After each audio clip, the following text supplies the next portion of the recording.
அலங்காநல்லூருக்கு அருகே கடந்த ஆண்டு கட்டப்பட்ட கலைஞர் நூற்றாண்டு ஏறு தழுவுதல் அரங்கில் ஜல்லிக்கட்டு போட்டி நடைபெற்று வருகிறது. இது தொடர்பான கூடுதல் விவரங்களை தருகிறார் எமது செய்தியாளர் கண்ணன். வணக்கம் கண்ணன், உங்களிடம் இருக்கும் தகவல்களை சொல்லுங்க.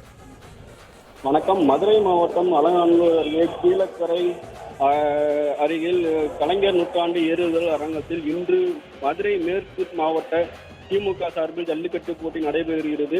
இந்த ஜல்லிக்கட்டு போட்டியானது காலையில் மாடுபிடி வீரர்கள் உறுதிமொழி எடுத்த பின்னர் போட்டியை வணிக வரி மற்றும் பத்திரப்பதிவுத்துறை அமைச்சர் பி. மூர்த்தி, மாவட்ட ஆட்சித்தலைவர் சங்கீதா மற்றும் சோழவந்தான் சட்டமன்ற உறுப்பினர் வெங்கடேசன் ஆகியோர் கொடியசைத்து துவக்கி வைத்தனர். ஜல்லிக்கட்டு வீரருக்கான மருத்துவ பரிசோதனை மற்றும் ஜல்லிக்கட்டு காளைகளுக்கான கால்நடை மருத்துவ பரிசோதனை செய்யப்பட்ட பின்னரே ஜல்லிக்கட்டு போட்டிக்கு அனுமதிக்கப்படுகிறது. இந்த ஜல்லிக்கட்டு போட்டியில் 1000 காளைகளும் 600 மாடுபிடி வீரர்களும் பங்கேற்க உள்ளனர்.